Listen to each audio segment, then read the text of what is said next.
Hello friends, welcome to our channel golden hour education. जैसा कि आप सभी जानते हैं, पिछले कुछ दिनों में हमने संविधान की एक सीरीज चालू की है जिसमें हम संविधान पर बनने वाले जितने भी अध्याय हैं और जितने भी टॉपिक हैं उनका अध्ययन कर रहे हैं। उसके साथ साथ में प्रत्येक वीडियो के अंत में उस टॉपिक से जुड़े जितने भी प्रश्न बनते हैं उन सभी संभावित और महत्वपूर्ण प्रश्नों को देख रहे हैं।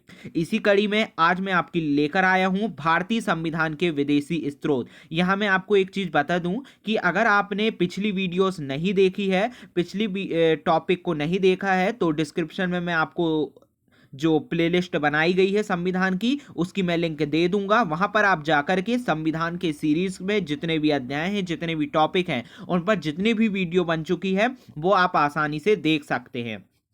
आज के टॉपिक की अगर बात करें हम, आज का टॉपिक है भारतीय संविधान के विदेशी स्रोत। यहां पर मैं आपको एक चीज बता दूं कि भारत के संविधान के स्रोत मतलब ये कि भारतीय संविधान में किस किस जगह से और क्या क्या चीजें ली गई है। अगर हम बात करें भारतीय संविधान की, तो भारतीय संविधान से कुछ अन्य देश हैं, उन देशों की संवैधानिक विशेषताओं को लिया गया है। उसके साथ साथ में भारत की जो उस समय की परिस्थिति थी उसके अनुकूल जो लग रहा था कि भारत में होना चाहिए वो बहुत सारी चीजों को लिया गया है। उसके साथ साथ में अंग्रेजों द्वारा शासन संचालित करने के लिए समय समय पर विभिन्न प्रकार के एक्ट पारित किए गए, विभिन्न प्रकार के अधिनियम पारित किए गए, उनसे भी भारत के संविधान में बहुत कुछ लिया गया है। जिसमें हम आज बात कर रहे हैं, हमने ये देख लिए कि विभिन्न जो अंग्रेजों द्वारा एक्ट पारित किए गए, कौन कौन से एक्ट पारित किए गए, ये हमने पहले देख चुके हैं।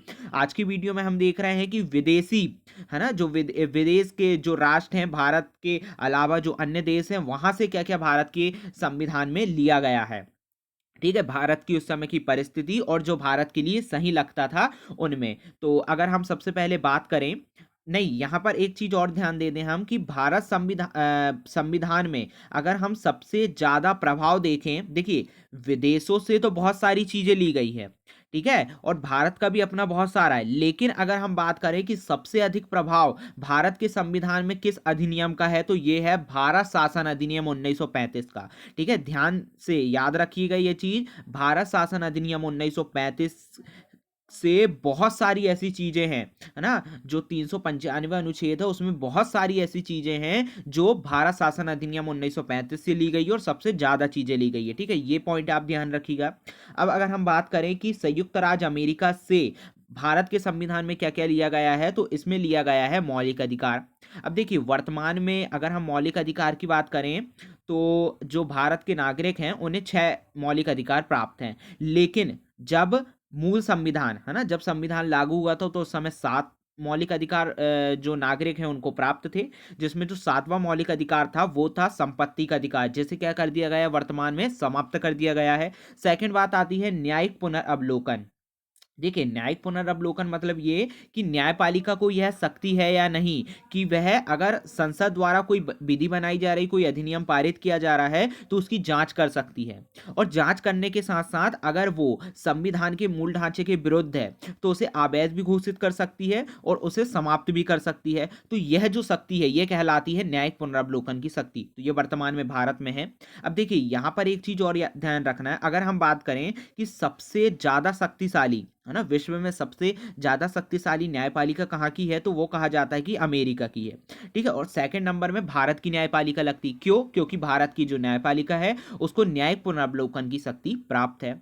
नेक्स्ट की बात करें तो संविधान की सर्वोच्चता, तो हाँ, भारत जो है उसमें संविधान की सर्वोच्चता है और अमेरिका में भी संविधान की सर्वोच्चता है। मतलब ये कि संविधान से बड़ा कोई नहीं है। संविधान द्वारा ही चाहे शासन के विभिन्न प्रकार के अंग हो, कार्यपालिका हो, है ना, न्यायपालिका हो, व्यवस्थापिका हो, सभी की जो शक्तियां हैं वो किसके द्वारा तय होती है? संविधान के द्वारा होती है, और उनके द्वारा ही उनकी शक्ति सीमित भी होती है। फिर न्यायपालिका की स्वतंत्रता, तो हाँ, भारत की जो न्यायपालिका है वो स्वतंत्र है, निष्पक्ष है। फिर निर्वाचित राष्ट्रपति एवं उस पर महाभियोग। देखिए, राष्ट्रपति का चुनाव, है ना, कि राष्ट्रपति है उसका चुनाव जो है वो जनता द्वारा होगा। ठीक है, वंशानुगत नहीं होगा, ये भी पद्धति अमेरिका से ली गई है। उसके बाद में अगर उसे हटाना है तो किस प्रकार से हटाया जाएगा, ये भी अमेरिका की जो संयुक्त राज्य अमेरिका के संविधान से लिया गया। उसके साथ साथ उपराष्ट्रपति का पद भी संयुक्त राज्य अमेरिका से लिया गया है। फिर उच्च न्यायालय और उच्चतम न्यायालय के न्यायाधीश को हटाने की विधि और वित्तीय आपातकाल। देखिए, अब वित्तीय आपातकाल की बात करें तो भारत में 3 प्रकार से आपातकाल लगता है, जिसमें वित्तीय आपातकाल भी भारत में लगता है, मतलब लग सकता है। अभी तक तो वित्तीय आपातकाल नहीं लगा है। एक स्थिति थी जब भारत में वित्तीय आपातकाल की स्थिति थी, परंतु उस समय की जो शासन व्यवस्था है उनने उस चीज़ को संभाल लिया। नेक्स्ट अगर हम बात करें ब्रिटेन के संविधान की, तो ब्रिटेन के संविधान से ली गई है संसदीय शासन प्रणाली। ठीक है, अब संसदीय शासन प्रणाली के बारे में तो हमें पता ही है। देखिए, सबसे मुख्य विशेषता संसदीय शासन प्रणाली की ये है कि संसदीय शासन प्रणाली में क्या होता है कि जो कार्यपालिका होती है ना, वो व्यवस्थापिका से चुनी जाती है। मतलब ये कि व्यवस्थापिका या विधायिका में जिस दल का बहुमत होता है उसकी सरकार बनाई जाती है, या उसके ही सदस्य जो हैं वो कार्यपालिका में रहते हैं। फिर एकल नागरिकता। देखिए, एकल नागरिकता मतलब ये हुआ यहाँ पर कि भारत में एकल नागरिकता को अपनाया गया है। जबकि भारत क्या है, भारत एक संघात्मक शासन को अपनाया गया है। संघात्मक शासन जैसे अमेरिका में क्या होता है कि राज्यों के लिए अलग नागरिकता होती है, राज्यों के लिए अलग संविधान होता है, और जो केंद्र है उसका अलग, है ना, अलग होता है राष्ट्र के स्तर पर। लेकिन भारत में ऐसा है कि भारत में ब्रिटेन के तहत एकल नागरिकता को अपनाया गया है। मतलब ये कि अगर भारत में विभिन्न भारत के राज्य क्षेत्र के अंतर्गत, चाहे वो अंडमान निकोबार द्वीप समूह में रहता हो, या उत्तर प्रदेश में रहता हो, या दिल्ली में रहता हो, कोई भी व्यक्ति है, वो ये नहीं कहलाएगा कि वह दिल्ली का नागरिक है, जबकि वह क्या कहलाएगा कि वह भारत का नागरिक है। ठीक है, भारत के राज्य क्षेत्र में किसी भी स्थान में रहे, वह क्या कहलाएगा, वह भारत का नागरिक है। नेक्स्ट, विधि निर्माण प्रक्रिया। मतलब अगर कोई कानून बनाना है, विधि बनाना है, तो वो जो प्रक्रिया है वो कहाँ से लिया गया है, वो भी ब्रिटेन के संविधान से लिया गया है। नेक्स्ट अगर बात करें हम आयरलैंड का संविधान। देखिए, आयरलैंड के संविधान के लिए एक बहुत महत्वपूर्ण बात हमें याद रखना है कि आयरलैंड के संविधान से नीति निर्देशक सिद्धांत लिए गए हैं। मैंने देखा बहुत बार ये प्रश्न पूछा जाता है, अगर विदेशी स्रोत के बारे में प्रश्न पूछा जा रहा है तो ये प्रश्न बिल्कुल पूछ लिया ही जाता है कि नीति निर्देशक सिद्धांत किस देश के संविधान से लिया गया है, तो ये आयरलैंड के संविधान के लिए है। अब देखिए, अगर हम नीति निर्देशक सिद्धांत की बात करें, नीति निर्देशक सिद्धांत मतलब ये कि जो कार्यपालिका है ना, और जितनी भी चीजें, मतलब उनको दिशा निर्देश देती है कि आपको किस तरीके से कार्य करना चाहिए सरकार को। ठीक है, ये कहलाते हैं नीति निर्देशक तत्व। फिर राष्ट्रपति के निर्वाचक मंडल की व्यवस्था। मतलब ये कि राष्ट्रपति का चुनाव कौन कौन करेगा। ठीक है, ये भी कहाँ से लिया गया है, आयरलैंड के संविधान से लिया गया है। अगर हम भारत में बात करें तो देखिए, जो संसद है उसके प्रत्येक सदस्य और उसके साथ साथ में विधानमंडल के भी जितने भी सदस्य हैं वो भारत में राष्ट्रपति का चुनाव करते हैं। ठीक है, मतलब हम उनको चुनते हैं और वो राष्ट्रपति को चुनते हैं, मतलब अप्रत्यक्ष रूप से। ठीक है, अब नेक्स्ट बात करें, राष्ट्रपति द्वारा राज्यसभा में साहित्य, कला, विज्ञान व समाज सेवा इत्यादि के क्षेत्र में ख्याति प्राप्त व्यक्तियों का मनोनयन। तो हाँ, वर्तमान में जो भारत है उसमें राष्ट्रपति द्वारा अगर हम बात करें कितने सदस्य, तो 12 सदस्य। ये भी बहुत महत्वपूर्ण बात है, 12 सदस्यों को मनोनीत किया जाता है राज्यसभा में। अब काय काय से किया जाता है, तो साहित्य, कला, विज्ञान एवं समाज सेवा इत्यादि से। तो ये चीज़ याद रखिएगा। अब आगे बात करें हम ऑस्ट्रेलिया के संविधान से भारतीय संविधान में क्या क्या लिया गया है, तो ये लिया गया है प्रस्तावना की भाषा। ठीक है, कि प्रस्तावना की भाषा क्या होगी, किस टाइप की होगी। फिर समवर्ती सूची। देखिए, समवर्ती सूची की बात करें तो अगर हम यहाँ पर एक सीधा सीधा प्रश्न बन जाता है कि भारत के जो संविधान है उसमें किन किन सूची का उल्लेख किया गया है, तो 3 सूची है। ठीक है, 3 सूची है, जिसमें अगर हम समवर्ती सूची की बात करें तो समवर्ती सूची में केंद्र व राज्य दोनों को कानून बनाने का अधिकार है। इन पर जो समवर्ती सूची में विषय दिए गए हैं।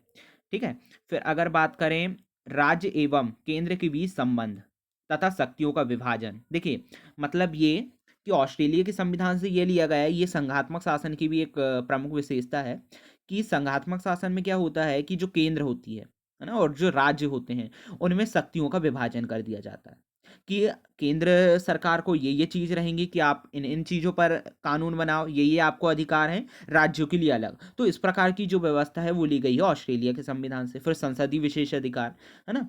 अब अगर बात करें हम जर्मनी के संविधान से क्या क्या लिया गया है, तो जर्मनी के संविधान से आपातकाल के प्रवर्तन के दौरान राष्ट्रपति को मौलिक अधिकार संबंधी शक्ति। मतलब ये देखिए, अगर हम बात करें भारत की स्थिति की, तो भारत में ऐसा है कि जब आपातकाल जाता है तो आपातकाल की स्थिति में क्या होता है कि राष्ट्रपति को यह अधिकार होता है कि वह मौलिक अधिकारों को निलंबित कर सकता है। और उसको यह भी शक्ति है कि वह किन किन मौलिक अधिकारों को निलंबित कर सकता है। उसके साथ साथ में न्यायपालिका द्वारा किन किन चीज़ों का पुनर्वलोकन नहीं किया जा सकता, किन किन चीज़ों की जांच नहीं की जा सकती है, ये भी निर्धारित कौन कर सकता है, राष्ट्रपति। तो ये जो पूरी स्थिति है ये ली गई है जर्मनी के संविधान से। नेक्स्ट बात करें हम कनाडा के संविधान से, तो कनाडा के संविधान से लिया गया है संघात्मक विशेषता। ठीक है, कनाडा में संघात्मक शासन है तो संघात्मक विशेषता। अब इसमें अवशिष्ट शक्ति केंद्र के पास है ना। देखिए, अवशिष्ट शक्ति केंद्र के पास मतलब क्या हुआ, इसका मतलब ये हो रहा है कि जो राज्य सरकारें हैं या राज्य जो हैं इनके लिए कुछ निश्चित कर दिए गए विषय कि भैया आप इन इन चीज़ों पर ही कानून बना सकते हो या आपको इन इन चीज़ों पर ही अधिकार है, इन इन चीज़ों पर ही शक्ति है। लेकिन जितनी भी चीज़ें बच रही हैं, ठीक है, निर्धारित करने के बाद जितनी भी चीज़ें बच रही हैं वो पूरी जो शक्तियां हैं वो किसके पास है, केंद्र सरकार के पास। मतलब केंद्र सरकार के पास ज़्यादा पावरफुल। देखिए, संघात्मक शासन की बात करें तो संघात्मक शासन में केंद्र ज़्यादा पावरफुल नहीं रहता, लेकिन भारत में ऐसी व्यवस्था ली गई है कि जो केंद्र सरकार है वो ज़्यादा पावरफुल है। ठीक है, फिर राज्य की नियुक्ति विषयक प्रक्रिया, राज्य एवं संघ के बीच शक्ति विभाजन जो है वो भी कहाँ से लिया गया है, कनाडा। ठीक है, फिर नेक्स्ट दक्षिण अफ्रीका से लिया गया है संविधान संशोधन की प्रक्रिया की संविधान का अगर संशोधन करना है किसी भाग में हमें तो किस प्रकार से हम संविधान में संशोधन कर सकते हैं, ये पूरी प्रक्रिया ली गई है दक्षिण अफ्रीका के संविधान से। फिर रूस से लिया गया है मौलिक कर्तव्य। अगर हम बात करें वर्तमान में कितने मौलिक कर्तव्य भारत के नागरिकों को प्राप्त है तो इनकी संख्या है 11। ये भी बहुत महत्वपूर्ण है, आप याद रखिएगा 11 हैं। नेक्स्ट है जापान। जापान के संविधान से लिया गया है विधि द्वारा स्थापित प्रक्रिया।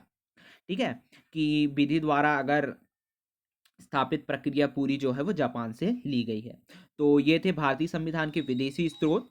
इसमें हम पूरे देशों को नहीं देखें, जो प्रमुख देश हैं जो परीक्षाओं में पूछे जाते हैं विशेष तौर पर, और जो चीज़ उस देश का पूछा जाता है वो हमने क्लियर कर लिया और प्रत्येक चीज़ को समझ भी लिया। अब हम देखते हैं इससे जुड़े कुछ महत्वपूर्ण प्रश्न। अगर हम पहले प्रश्न की बात करें तो पहला प्रश्न ये है कि निम्नलिखित में भारतीय संविधान पर सबसे ज़्यादा प्रभाव किसका है।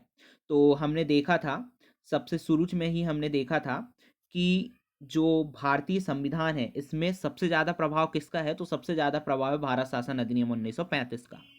नेक्स्ट क्वेश्चन है निम्नलिखित में संसदीय शासन प्रणाली किस देश से ली गई है, तो जो संसदीय शासन प्रणाली है वो ली गई है ब्रिटेन के संविधान से।